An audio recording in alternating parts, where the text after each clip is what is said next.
Let's continue our quick start into C# by talking about modifying the execution order of code through the use of conditionals and loops. In general, most programming languages run one line at a time in sequential order. So line 1 runs first, then line 2, then line 3, and so on.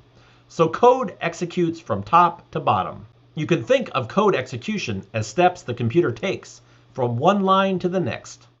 At times, you may want the computer to not follow this step-by-step process. That is, you want the computer to jump forward or backward in the code. This is called branching or looping. Branching allows you to change the execution order based on some condition, such as user input, changes in the computer environment, such as time passing, or some other condition. A conditional is a logic expression that evaluates to true or false. Here are the common comparison operators that we use in C#, including equals to. Notice that it has two equal signs.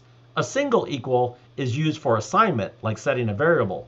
But the double equals is for comparing if the left side of the operator is equivalent to the right side. If so, the conditional evaluates to true. If not, it evaluates to false. We also have not equals, greater than equal to, less than, and less than equal to. We can use these operators in our conditional statements. The most common form of branching can be done with an if statement. That is, if some condition evaluates to true, then instructions are run between the curly braces that precede the if statement. If not, these instructions are skipped over. In this example, the first if statement is checking if the temp variable is less than equal to 32. If so, it outputs it is freezing to the console. But in this case, the temp variable is not less than 32, since it's set to 40 above. Therefore, the first if condition evaluates to false, and we skip over it. The second if condition, however, evaluates to true, so wear a jacket is outputted to the console.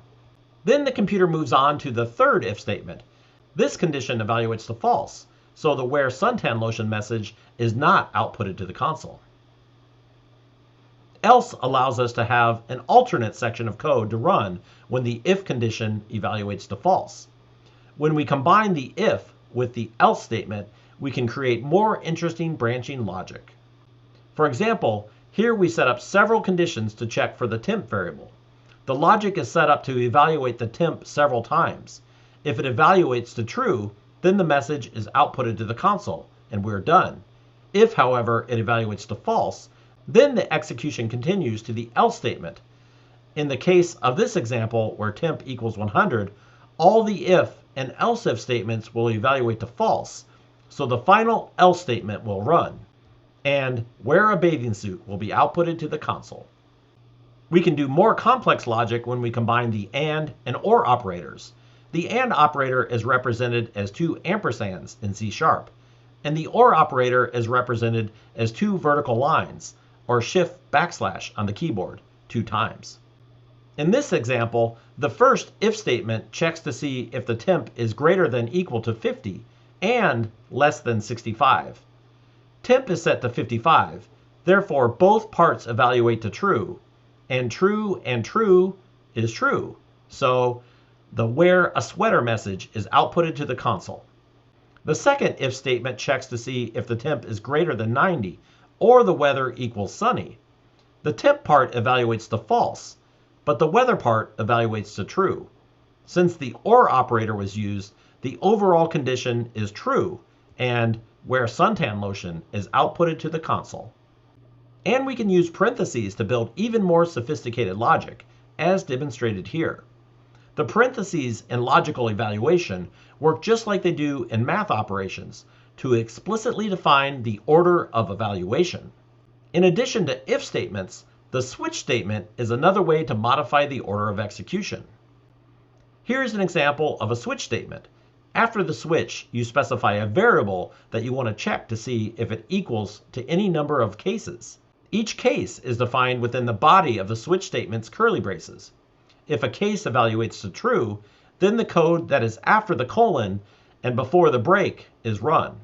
If none of the cases evaluate to true, then the code after the default is run. In the example here, where the weather variable is set to cloudy, the default will run, and dress for success will be outputted to the console. Another way to modify the order of execution of code is with loops.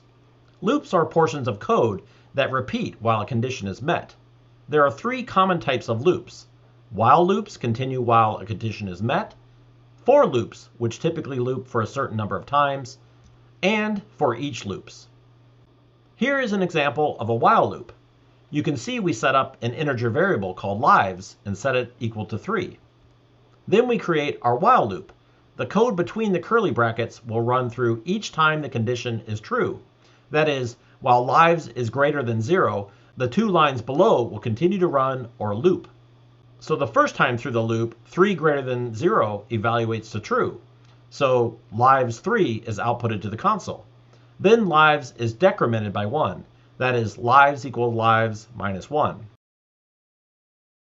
The second time through the loop, 2 is greater than 0, also evaluates to true. So lives colon 2 is outputted to the console.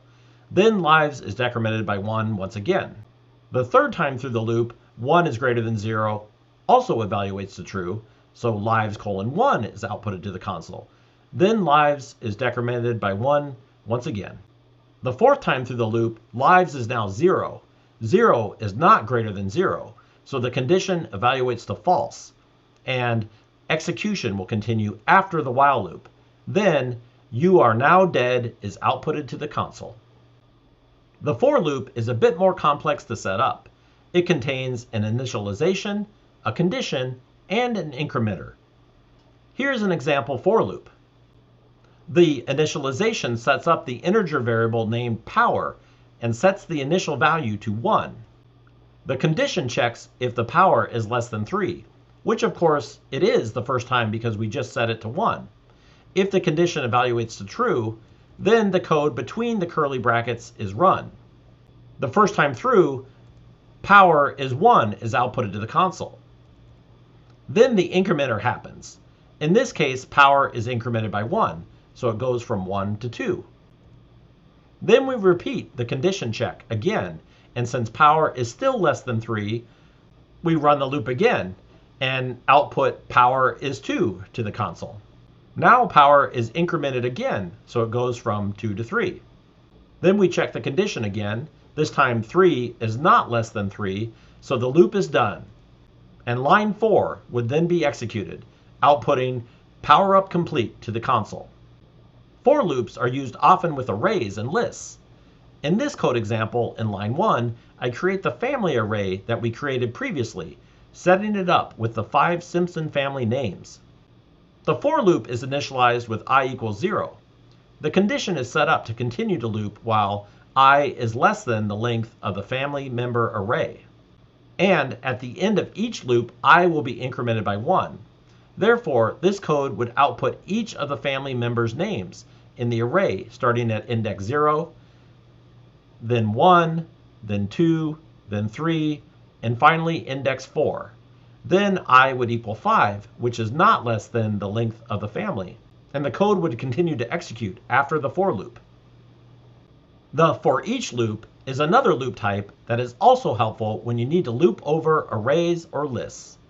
In this code example, in line 1, I create the family list that we created previously, setting it up with the 5 Simpson family names. The for each loop is set up in line 3. It basically says that I want to loop over each element in the family list, storing the element into the variable family name each time through the loop. Just like the previous example, this loop will output Homer, Marge, Bart, Lisa, and Maggie as it iterates over each element of the family list.